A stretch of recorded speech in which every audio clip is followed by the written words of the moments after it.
The 4-year-old walks into the doctor's office. They call his name, and he nervously walks in the door. They treat him nicely, say sweet words, and they ask him if he would feel comfortable sitting up on the bed. He climbs up,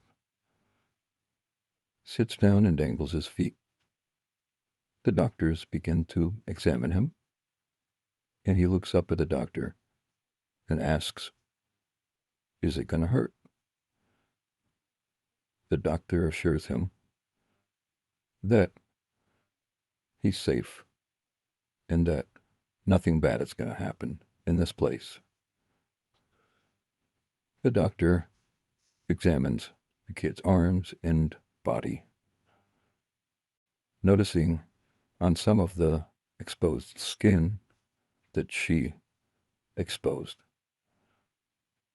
there are bruises and marks. She asks, "Wow, did that hurt?" The 4-year-old says, "Well, yeah." She asks, "How did it happen?" Innocently, the 4-year-old says, "Well, I was being bad, and I got in trouble, so I got a spanking, and so I know that I wasn't supposed to do that, and now I know." So the doctor said, "Oh, really?" The boy said, "Yep, I was being bad, so now I know." Everything goes normal in the eyes of the 4-year-old. The examination continues, and before you know it, he's finished, and he's chewing on a little lollipop, and he's walking out the door with his mom, speaking to the doctor, while he goes and finds his younger brother, who had recently just had the same examination that he did. They switch suckers to taste the flavors. They switch back. They all pile in to the stroller. Well, the 4-year-old tries, but his mom tells him to get out of the stroller because it's his brother's stroller, who's only 3. The family journey home on public transit. It's a long ride, bumpy. The 4-year-old won't keep his face away from the glass. His mom says, "That's nasty. Get your face off the glass." He doesn't. They arrive at their stop. The mother pushes the 3-year-old in the stroller as the 4-year-old dances and acts crazy, tagging along. Mother always saying, "Keep up," when he gets a little far behind. "Get over here. Stop going that way." Being a mom. They arrive at their home. It's a house. It's a blue house. It's 2 stories. The stories aren't actually connected in the house, though. There's stairs that go to the top floor, and it's almost like a duplex, but a sandwich must have a hot dog. Right. Their aunt lived above them, and they lived on the bottom floor. Their sisters used to live with them, but their sisters had recently vanished from their life. The 4-year-old didn't know why, didn't know what it meant. All he knew is that he doesn't see his sisters anymore.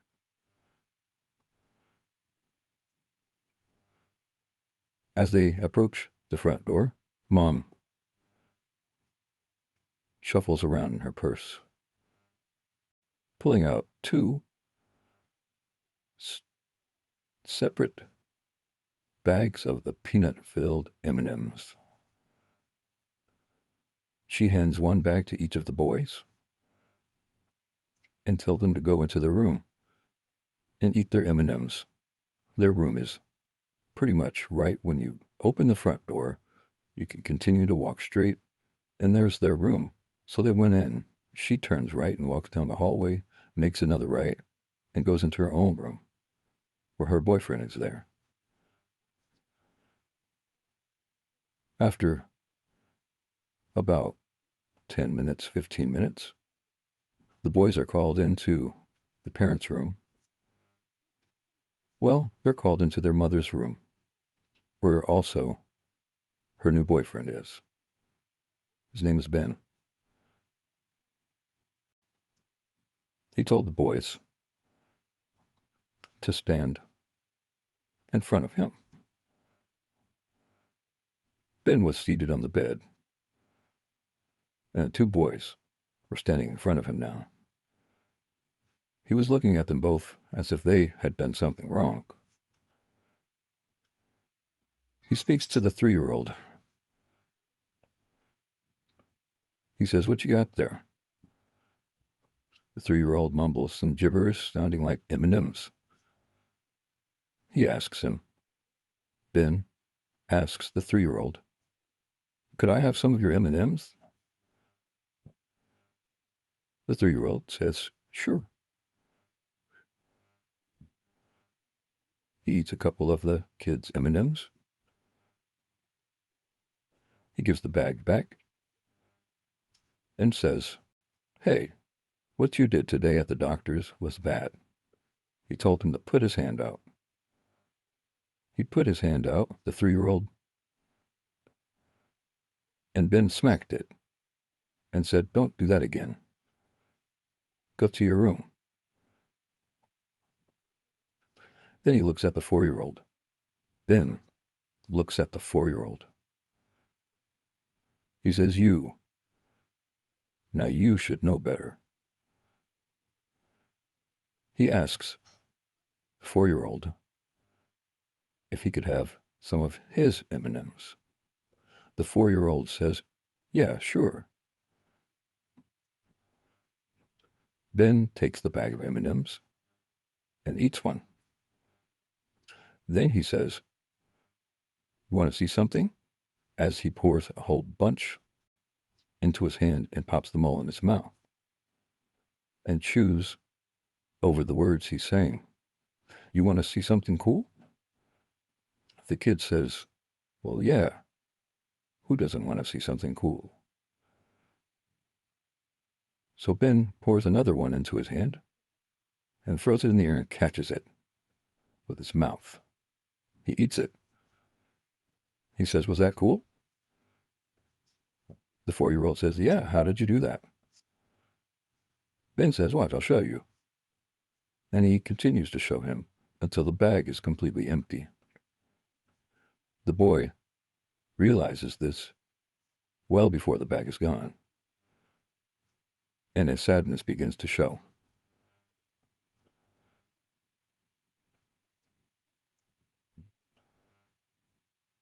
Ben says, "Why are you crying? Here, let me give you something to cry for." He closes his fist, and his fist connects with the boy's face. The boy, 4-year-old, drops to the floor and cannot see. But he is already standing up before he understands what's going on, because big hands are grabbing him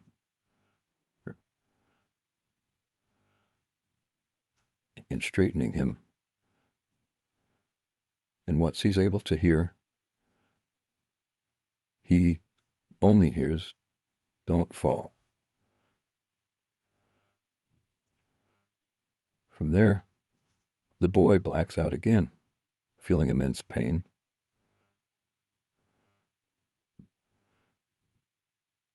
Then he realizes he's now in the living room. Things continue to become very foggy for the boy as he is struck many times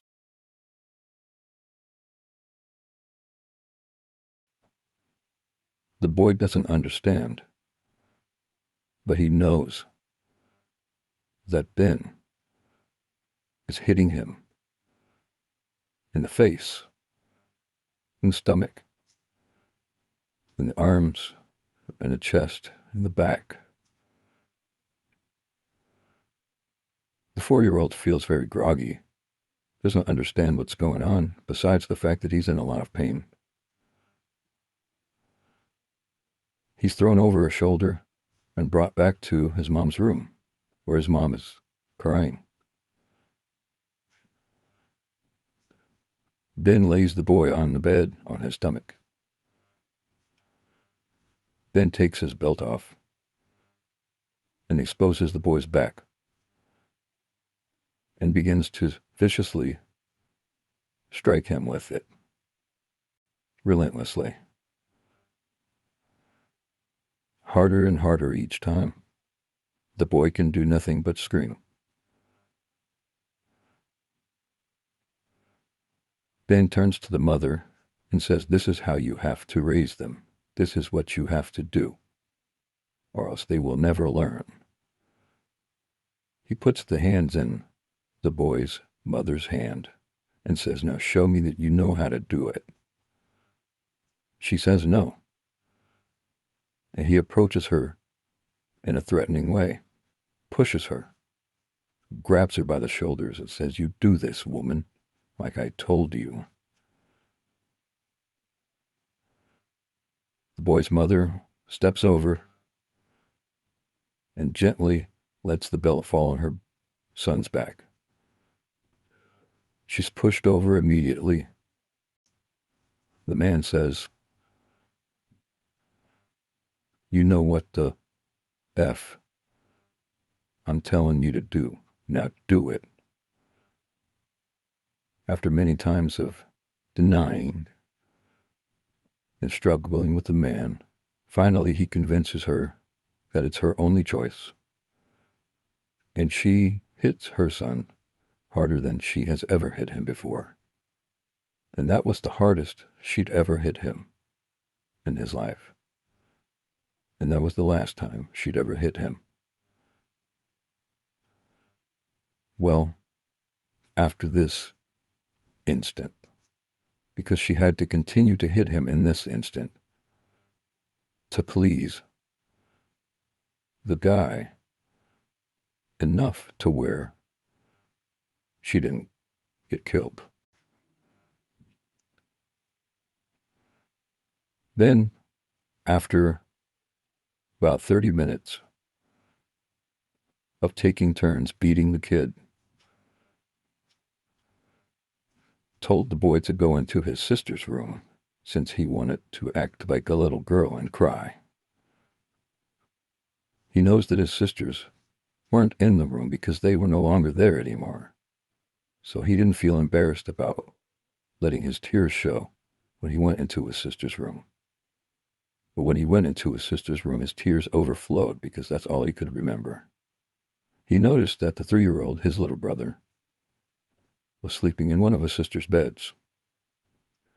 Ben rushed from behind, pushing the 4-year-old onto the ground, and then kicking him, telling him, "I thought I told you not to fall." He then says, "Since you can't figure out how to stay standing, we'll teach you how to do it." So, he locks the 4-year-old in the closet in the sister's room and tells him to stand there, and he'll be back to check if I'm standing and if I'm caught sitting. Everything I went through. The 4-year-old would have to go through again. The 4-year-old was very scared, so he stood up for as long as he could, but he just couldn't stand up anymore, and he crouched. He crouched. He didn't sit. He didn't sit on the floor. He crouched. In his eyes and in his mind, he just couldn't sit down. So this was a bit of relief that he welcomed. But he instantly regretted when the door opened. He was kicked. He doesn't know where he was kicked. He was just kicked. And then he was in another spot. He was next to the bed that he thought that he was going to be able to sleep in. But in reality, Ben had moved him from the closet in his in and out of consciousness state from hours of being locked in the closet and then the brutal attack when the door opened. He was just not there. He was forced to stand next to the bed and look at his brother sleep and see how peaceful and how comfortable he looked, so that the 4-year-old could understand what he's missing out on. He was meant to stand there the entire night. He did try, but the next thing he knew, he was waking up in his big sister's bed with a blanket on him. And he was getting out of his bed, out of her bed. And he ached all over. He went to the bathroom. He limped all the way, holding his side, sniffling, but not really being able to sniffle because his nose was so closed. He couldn't breathe out of his nose. So the sniffles sounded like snorts, and it was not satisfying. It didn't relieve him. So he had to keep doing it. And it just got worse. It made things worse. It made his nose hurt worse. His head, his cheeks, his bones, everything hurt. When he looked in the mirror as he approached the bathroom, he got closer to the mirror.